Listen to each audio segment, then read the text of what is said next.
Tuhan. Saya bawa Anda ke dalam sekolah doa ya. Bukan sekolah beneran, sekolah Roh Kudus. Saya kasih judul doa yang efektif. Yes. Doa yang efektif. Buka bersama dengan saya di cerita Abraham di Kejadian pasal yang ke-18 ayat yang ke-22. Di sana ada cerita doa syafaat Abraham untuk Sodom. Kita akan diajari oleh Roh Kudus lewat saat teduh ini bagaimana berdoa yang efektif. Syafaat yang menggerakkan hati Tuhan. Doa yang memindahkan gunung dan mengubahkan. Ini bukan rumus. Ini bukan teori. Tapi ini impartasi. Ketika Anda menangkapnya, ini akan merombak kehidupan doa Anda. Mesbah doa Anda tidak akan pernah sama lagi. Karena banyak sekali di antara kita melakukan kesalahan-kesalahan yang nggak fatal, tapi kesalahan-kesalahan yang kita nggak sadari. Ternyata doa itu bukan tuh hal-hal seperti itu, atau doa nggak sedangkal itu. Mari kita pelajari sekarang dari cerita ini, luar biasa sekali ya, ambil catatan. Nanti kita akan dapatkan poin-poin dari Tuhan langsung yang akan mengajari kita bagaimana berdoa dengan kuasa. Doa yang efektif seperti ini, mulai ayat 22. Lalu berpalinglah orang-orang itu dari situ dan berjalan ke Sodom, tetapi Abraham masih tetap berdiri di hadapan Tuhan. Abraham datang mendekat dan berkata, apakah engkau akan melenyapkan orang benar bersama-sama dengan orang fasik? Bagaimana sekiranya ada 50 orang benar dalam kota itu? Apakah engkau akan melenyapkan tempat itu? Dan tidakkah engkau mengampuninya karena ke-50 orang benar yang ada di dalamnya itu? Jauhlah kiranya daripadamu untuk berbuat demikian, membunuh orang benar bersama-sama dengan orang fasik, sehingga orang benar itu seolah-olah sama dengan orang fasik. Jauhlah kiranya yang demikian daripadamu. Masakan hakim segenap bumi tidak menghukum dengan adil? Saya langsung ke tengah-tengah. Padahal ini ada cerita sebelumnya bagaimana Tuhan visitasi. Totalnya ada 3 pria. 2 diantaranya malaikat, salah satunya adalah penampakan Tuhan Yesus di Perjanjian Lama. Sebagai malaikat juga seperti itu, padahal adalah anak Allah. 3 pria totalnya, yang 2 menuju ke Sodom. 1 tinggal di belakang, masih ngobrol-ngobrol sama Abraham. 1 itulah anak Allah yang maha tinggi, Yesus Kristus namanya. Yang 2 langsung survei ke lapangan. Bukan karena Allah tidak maha tahu, tapi Tuhan tidak pernah bertindak semena-mena. Semua selalu dikonfirmasi saksi. Sekalipun Tuhan maha tahu. Tuhan itu, kalau bahasa Hokiannya ya, Cheng Li. Tuhan itu sangat-sangat fair, sangat adil orangnya. Nggak mentang-mentang berkuasa. Makanya itu ada 3 pria. 2 pergi dulu, Yesus tinggal dengan Abraham. Nah ini yang kita baca tadi adalah catatan syafaat Abraham waktu itu kepada Tuhan. Ayat 22, lalu berpalinglah orang-orang itu. The 2 angels, 2 malaikat. Berpalinglah orang-orang itu dari situ dan berjalan ke Sodom. Tetapi Abraham masih tetap berdiri di hadapan Tuhan. Lihat itu. Salah satunya bukan malaikat biasa, tapi Tuhan Yesus. Ayat 23, Abraham datang mendekat dan berkata, apakah engkau akan melenyapkan orang benar bersama-sama dengan orang fasik? Tolong hiraukan, jangan hiraukan dulu, abaikan dulu kalimatnya Abraham. Ya. Kalimat syafaatnya itu jangan difokuskan. Fokuskan kepada komentar Alkitab. Abraham datang mendekat. Ini dahsyat. Apapun doanya, itu nomor 2. Doanya bunyinya begini, apakah engkau Tuhan akan melenyapkan orang benar bersama dengan orang fasik? Doanya dimulai dengan sebuah pertanyaan.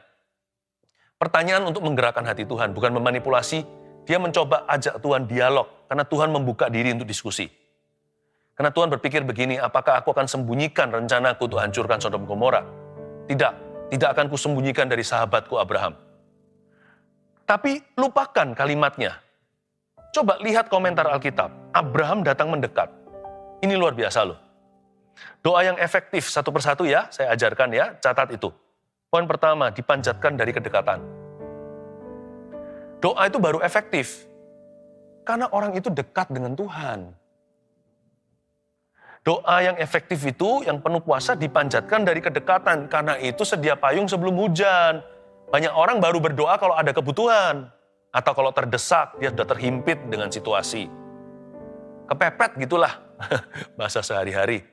Sudah terjepit. Jangan, bangun kehidupan doanya regularly. Bangun kedekatan dengan Tuhan. Gak ada yang namanya persahabatan itu semalam langsung dekat. Itu dipupuk tahunan. Anda punya sahabat karib nggak? Punya BFF, best friend nggak? Mungkin Anda punya best friend forever. Itu dari sejak sekolah, nggak pernah putus hubungan hingga hari ini. Masing-masing udah punya keluarga. Wah, sudah jadi, sudah betul-betul menjadi teman yang paling akrab. Sudah lebih kental rasanya daripada hubungan darah. Bahkan dengan saudara kandung aja mungkin nggak sedekat itu ya. Ada teman yang demikian. Mana ada yang semalam jadi begitu? Itu dipupuk terus-menerus. Karena segala hubungan bukan hanya dengan Tuhan, itu bisa semakin dekat atau semakin kendor. Bisa maju, bisa mundur. Tergantung apakah kita memupuk hubungan itu dan beri waktu. Karena itu doa itu bukan permohonan lebih dulu. Doa itu mendekatkan diri pada Tuhan. Dan di sini Abraham datang mendekat dan berkata, karena Abraham yang berkata, makanya mempan. Saya nggak ajarkan untuk kita pilih-pilih orang ya. Saya mau didoakan sama pendeta itu, nggak mau sama pendeta yang satunya. Bukan begitu ya. Ini salah tafsir kalau yang demikian itu aplikasinya terlalu jauh. Tapi maksud saya adalah doa orang benar bila dengan yakin didoakan sangat besar kuasanya itu rahasianya di mana? Doanya, bukan. Dengan yakin didoakan. Mau ngotot-ngotot seperti Nabi Baal juga Tuhan nggak dengar. Kuncinya di orang benar, doa orang benar. Bila dengan yakin didoakan, sangat besar kuasanya itu efeknya. Itu efektif doanya. Tapi kuncinya terletak pada kata orang benar. Jadi orang benar dulu. Ya, sebelum Anda doa memohonkan sesuatu, doa pertobatan dulu. Terima Tuhan bagi yang belum. Jangan titip doa, tolong ya, tolong Pak Pendeta atau tolong pada siapa. Tolong titip doa sama Tuhan. Tuhan nggak terima titipan. Tuhan nggak pakai sistem delivery. Kalau Anda mau mendapat pertolongan Tuhan, harus doa sendiri juga. Kita harus saling mendoakan, iya. Saling mendukung, iya. Tapi kuncinya terletak pada doa pribadi. Apakah doamu efektif? Mungkin hubungannya lagi rusak sama Tuhan. Jadi sebelum minta-minta, seringkali kita harus datang dulu kepada Tuhan dan kembali dengan hati. Doa itu efektif karena dipanjatkan dari kedekatan.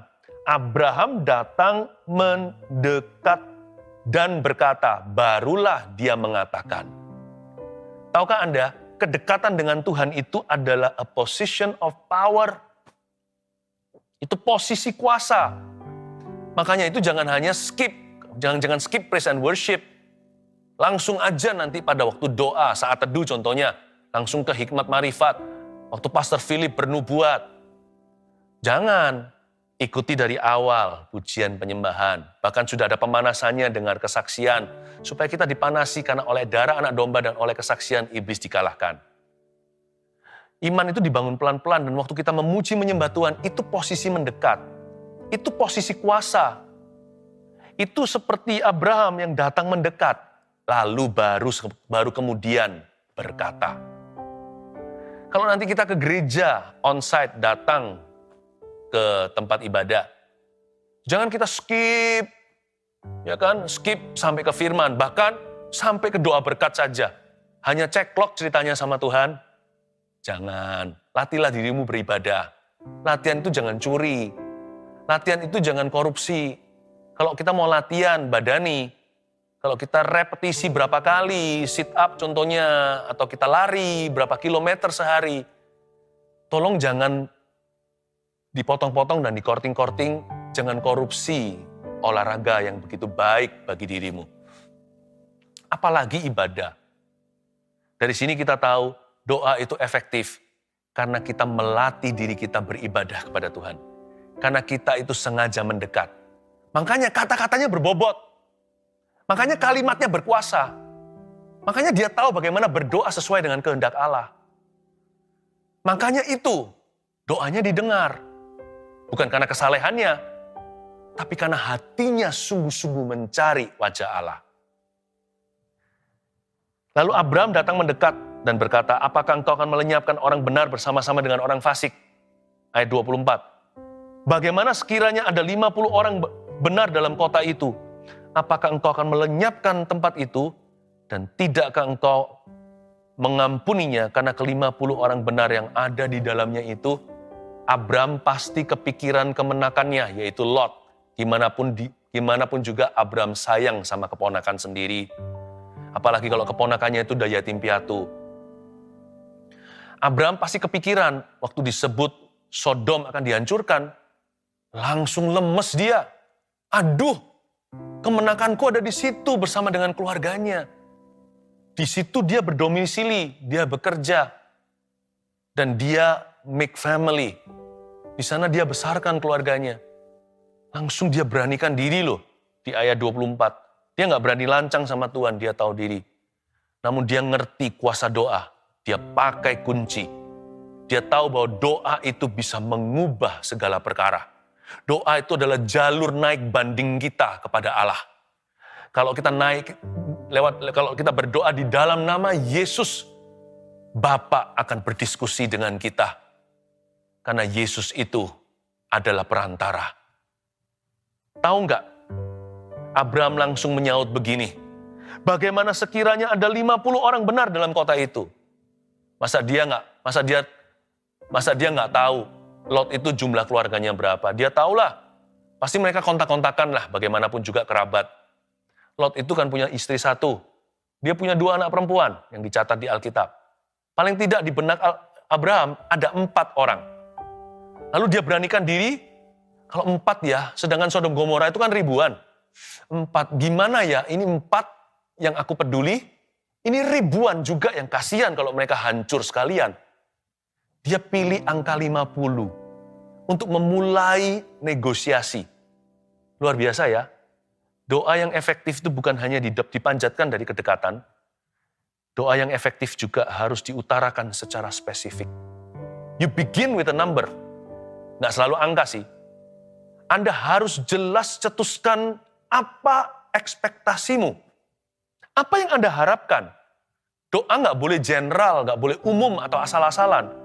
Kebanyakan orang, apa yang mereka sebut doa itu sebenarnya hanyalah birthday wishes. Ya, I wish you all the best. Wish you all the best. WUATB biasanya disingkat kalau kita kirimkan pesan-pesan lewat chattingan. Ya, wish you all the best. Banyak orang itu bukan doa, itu wishes doang. Kalau kita hanyalah asal-asalan, ya nggak asal-asalan sih, tapi hanya umum sekali. Abraham mulai dengan spesifik.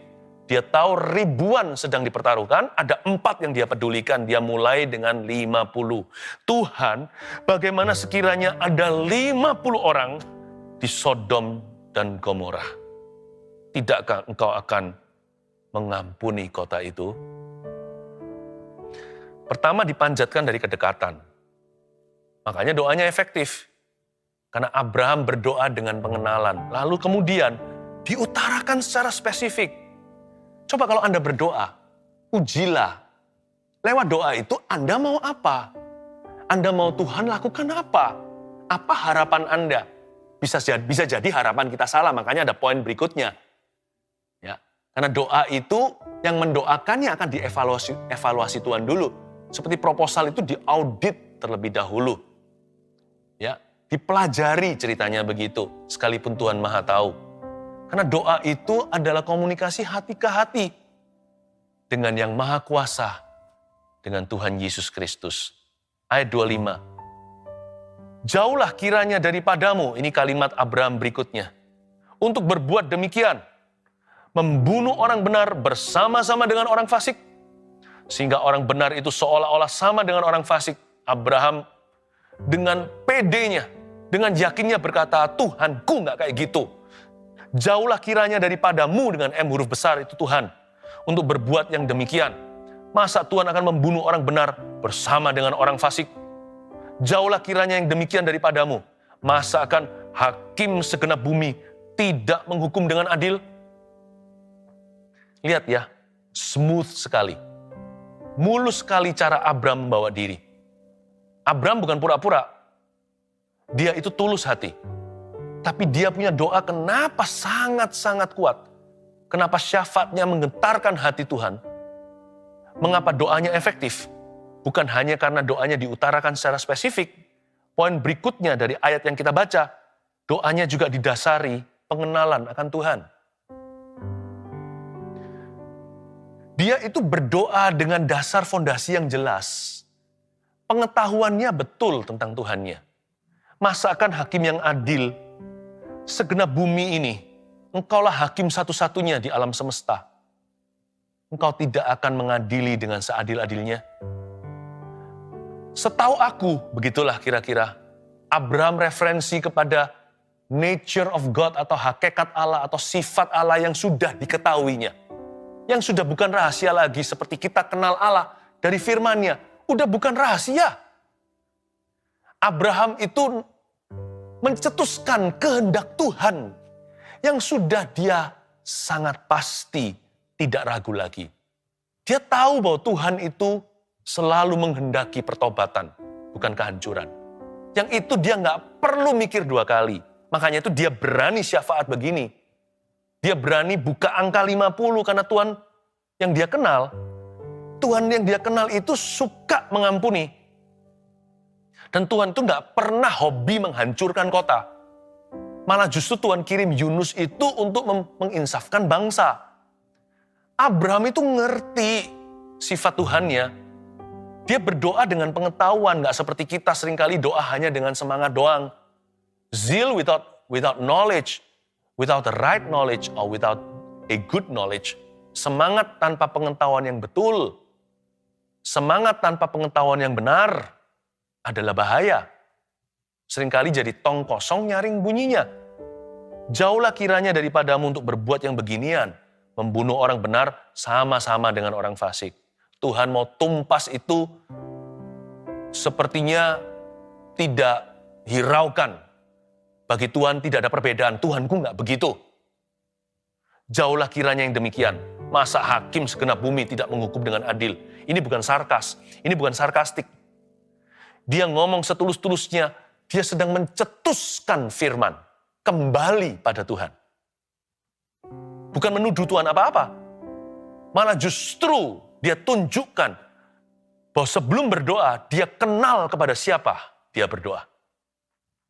Itulah sebabnya penting sekali untuk kita itu merenungkan firman. Pentingnya impartasi seperti ini di saat teduh sebelum kita berdoa contohnya. Saat teduh pribadi, penting Anda baca Alkitab. Jangan hanya sembahyang. Jangan hanya nyanyi-nyanyi doang. Nanti doanya dipenuhi dengan kelemahan, dipenuhi dengan ketidaktahuan, bahkan dipenuhi dengan kebingungan. Jangan-jangan dengan kesesatan. Karena kita membaca Alkitab itu bahan bakar doa sejati. Itu bahan baku. Gara-gara itu kita punya keberanian berdiri di atas janji. Gara-gara itu kita punya authority, punya otoritas untuk menghadap sorga, bukan mengepalkan tangan, tapi untuk mengangkat tangan. Untuk membuka tangan dan berkata, aku siap untuk mengalami firman-Mu. Pentingnya impartasi seperti ini. Ya. Karena doa harus didasari pengenalan yang benar akan Tuhan. Ayat 26, Tuhan berfirman, ini jawabannya. Jika aku dapati 50 orang benar dalam kota Sodom, aku akan mengampuni seluruh tempat itu karena mereka. Haleluya. Kalau ada 50 aja sekota, bayangin, Tuhan tidak akan jadikan itu Nagasaki dan Hiroshima. Ayat 27, Abraham menyaut, sesungguhnya aku telah memberanikan diri berkata kepada Tuhan, walaupun aku debu dan abu, sekiranya kurang 5 orang dari ke-50 orang benar itu, apakah engkau akan memusnahkan seluruh kota itu karena yang 5 itu? Firman-Nya, aku tidak memusnahkannya jika kudapati 45 di sana. Interesting ya, menarik sekali. Di ayat 27 ini, Abraham menyaut, tapi dia menyahutnya dengan semi berani. Dia respect Tuhan. Dia berkata, sesungguhnya aku telah memberanikan diri berkata kepada Tuhan walaupun aku ini debu dan abu. Ini yang saya sebut sebagai satu term, saya sebut ini bold humility. Kerendahan hati yang berani. Banyak orang hanya rendah hati saja, tapi dia pengecut, dia nggak berani, dia pecundang doa. Tapi ada orang yang berani doang. Ngawur sih, ya bonek betul itu. Ternyata ujungnya tidak punya kerendahan hati. Malah justru seringkali memaksa Tuhan. Seolah-olah bisa mendudukan Tuhan di kursi terdakwa. Ayo, you must explain yourself to me. Emang Tuhan hutang sama siapa? Sampai kita dudukkan dia dan berkata, Tuhan, kau harus menjelaskan dirimu kepadaku.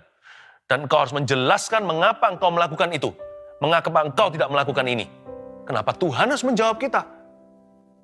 Kita yang harus jawab Tuhan. Bukan pencipta yang harus menjawab kepada ciptaannya. Ciptaannya yang harus menjawab kepada sang pencipta. God is not accountable to you. You are accountable to Him.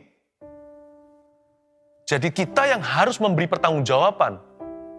Siapakah kita? Suruh Tuhan mempertanggungjawabkan dirinya kepada kita. Bukankah Tuhan itu sudah membuktikan? Kita yang belum buktikan apa-apa.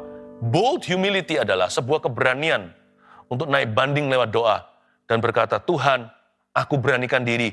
Maaf ya, I'm sorry, sekalipun aku debu dan abu. Dia humble, dia tahu diri. Dia tahu dialah terdakwa. Kalau mau jadi penuntut, Tuhanlah yang jadi penuntut seharusnya. Dia ngerti dia debu dan abu. Dia humble dulu. Tapi dia nggak berhenti di humility, dia nggak berhenti di kerendahan hati. Dia maju selangkah lagi. Mil kedua adalah dia berani. Dan dia berkata, Tuhan, walaupun aku debu dan abu, kalau sampai minus 5 dari 50, masa gara-gara 5 Tuhan tipis sekali, engkau akan hancurkan seluruh kota. Ini orang kalau nggak ngerti hati Allahnya nggak berani begini. Dia tahu bahwa Tuhan tidak pernah bersuka cita atas penghukuman. Yang Tuhan kehendaki dan rindukan adalah pertobatan. Dan Tuhan menjawabnya apa? Luar biasa ya. Tuhan berkata, firman-Nya aku tidak akan memusnahkannya jika ku dapati 45 di sana. Doa yang efektif itu bukan hanya dipanjatkan dari kedekatan atau diutarakan secara spesifik, tapi juga didasari pengenalan akan Tuhan. Lalu kemudian, poin berikutnya apa? Kita baca ayat selanjutnya. Ayat 29, lagi. Ya. Lagi Abraham melanjutkan perkataannya kepadanya. Nggak selesai di situ, masih ada kelanjutannya. Sekiranya 40 didapati di sana. Lucu nggak? Turun 5 lagi. Kayaknya cuma turun 5 ya. Tapi 5 tambah 5 udah turun 10.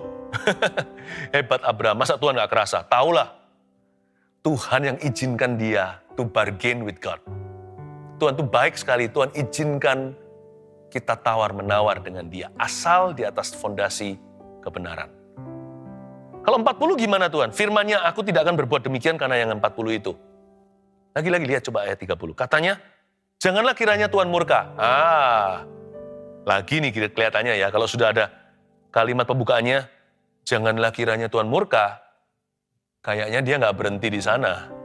Kalau aku berkata sekali lagi, garis bawahi, berapa kali kata sekali lagi diulangi. Lagi dan lagi kata lagi diucapkan kembali. Sekiranya 30 didapati di sana, belum selesai bicara disaut sama Tuhan. Firman-Nya, aku tidak akan berbuat demikian jika aku dapati 30 di sana. Sahabat kan, gak usah selesai kalimat, Tuhan sudah tahu. Ngerti. Gak apa-apa. Sacap pun jadi. 30 pun aku ampuni.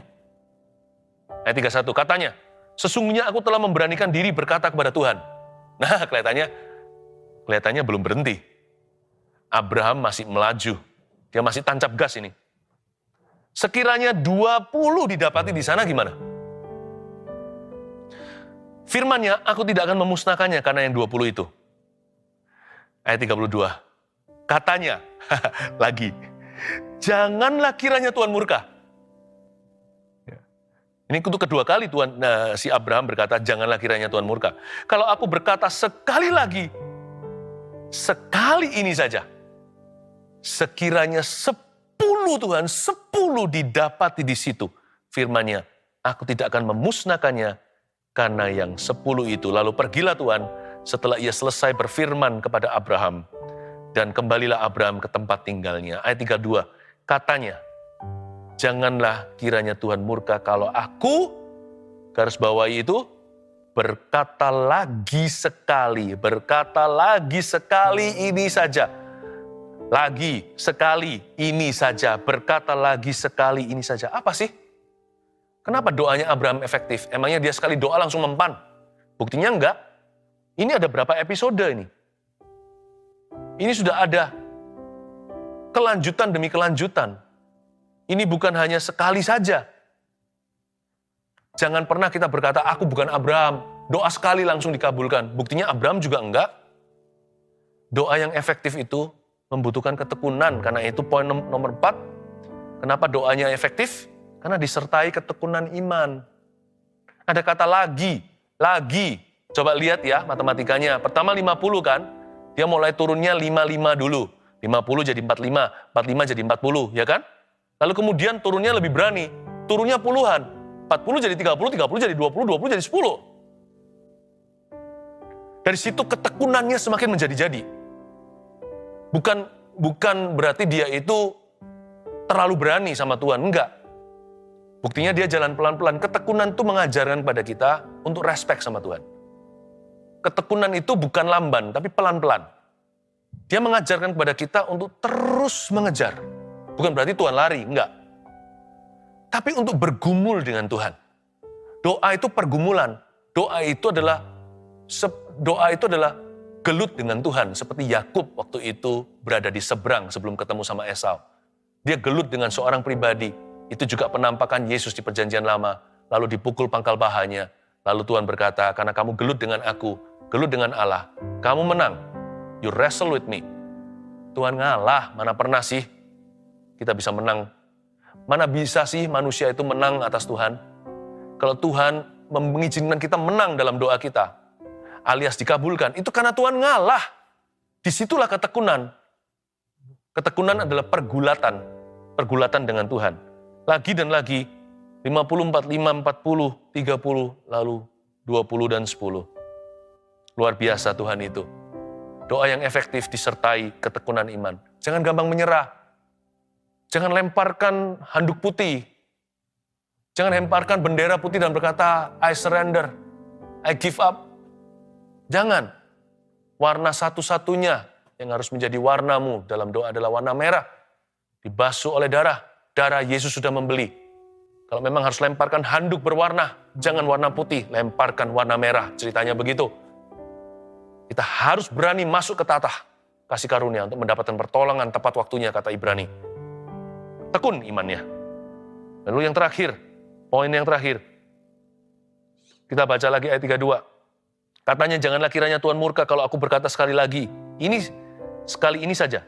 Sekiranya 10 didapati di sana. Firman-Nya, aku tidak akan memusnahkannya karena yang 10 itu. Mari kita bicara tentang 10. Angka terkecil dalam bargain atau negosiasi. Abraham dan Tuhan Yesus sepakat di angka 10. Sekiranya 10 didapati di situ, lalu Tuhan menjawabnya, aku tidak akan memusnahkan. Berarti dari sini kita tahu, like father, like son, Abraham seperti Allah yang dia sembah. Didorong belas kasihan. Mengapa doa itu efektif? Ya itu tadi poin kelima. Karena doa yang efektif itu selalu didorong belas kasihan. Bukan ambisi, bukan nafsu. Karena Yakobus berkata, doamu gak dijawab karena akan dihabiskan untuk memuaskan hawa nafsu. Bukan ambisi manusia, karena Tuhan tidak pernah sertai ambisi kita. Tuhan hanya sertai firman-Nya. Harus didorong belas kasihan. Masih gula hati Yesus. Dia didorong oleh belas kasih. Itu dia. Itu yang menjadikan doa kita itu susah dijawab tidak oleh Tuhan. Karena itu isilah hatimu dengan kasih. Karena kasih gak pernah gagal. Sebenarnya Abraham itu belas kasihnya pertama-tama untuk Lot sih. Tapi juga untuk Sodom Gomora. Karena dia susah-susah. Kalau dia memang mau Lot saja, dia langsung to the point. Tuhan selamatkan Lot. Memang sih, Tuhan selamatkan Lot. Kasih gak pernah gagal. Angka 10 gak dapat. Lot itu hanya berempat. Lot istrinya itu loh. Istrinya juga gak benar-benar sekali. Buktinya dia jadi tiang garam. Karena hatinya separuh-separuh dengan Tuhan. Ditolong, tidak berterima kasih, malah dia merasa sayang dengan semua kemewahan hiruk pikuk Sodom Gomora, dia menoleh jadi tiang garam. Tapi tetap bagaimanapun juga keluarga Lot itu masih lebih benar dibandingkan orang-orang Sodom Gomora. Ada 4 Lot, istrinya, lalu 2 putrinya. Abraham mungkin asumsi begini, aduh orang Sodom Gomora kasihan. Masa sih Lot selama puluhan tahun di situ gak pernah bisa memimpin pada kebenaran ekstra 6 orang. Abraham percaya kemenakannya. Pasti bisalah, dia ada DNA aku kok. Ternyata Abraham salah. Lot keluar hanya ber4. 1 jadi tiang garam. Dan 2 mantunya pun tertawa ketika diperingatkan. Dianggap Lot itu membuat lelucon. Bayangin sekebal itu loh terhadap Tuhan. Orang-orang ini sebebal itu. Jadi nggak ada 10. Total hanya 4. Minus 6. Tuhan selamatkan nggak? Kalau Anda baca ceritanya. Diselamatkan Lot. Sodom Gomora tidak dilempari semua bara api sampai Lot, istri dan kedua anaknya lari ke pegunungan terdekat atau lari ke kota berikutnya. Dan malaikat berkata begini, sebelum kamu sampai ke tempat itu, aku tidak bisa berbuat apa-apa terhadap Sodom dan Gomora. Sehingga Sodom yang harusnya dihukum malam hari, ternyata dihukum pada waktu subuh ketika matahari mulai terbit. Kenapa? Karena Lot belum sampai ke tempat yang aman. Lihat itu kasih nggak pernah gagal. Sekalipun negosiasinya itu batal. Karena termnya adalah 10. 10 pun nggak ada, minusnya banyak. Yang ada hanya 4. Tuhan tetap kasih yang Abraham minta. Luar biasa ya. Tuhan itu tidak selalu memberikan kepada kita apa yang kita layak terima, yaitu hukuman. Dan yang kita nggak layak terima malah diberikan. Tuhan kasih kita apa yang kita nggak minta. Kita nggak sampai standar pun Tuhan berikan akhirnya. Tapi dengar baik-baik. Abraham didorong belas kasihan. Sebenarnya Lot itu pun keluarganya nggak bagus. Istrinya begitu, 2 anaknya incest sama papanya. Kedua putrinya itu tidur sama ayahnya sendiri. Papanya dibuat mabuk oleh anggur. Keluarlah Bani Moab dan Bani Amon. Sebenarnya menurut saya, Sodom Gomora, nggak ada 4 orang juga yang benar. Keluarga Lot juga enggak. Menantunya sudah nggak usah dihitung. Anak-anaknya sendiri nggak benar itu. Istrinya juga nggak beres.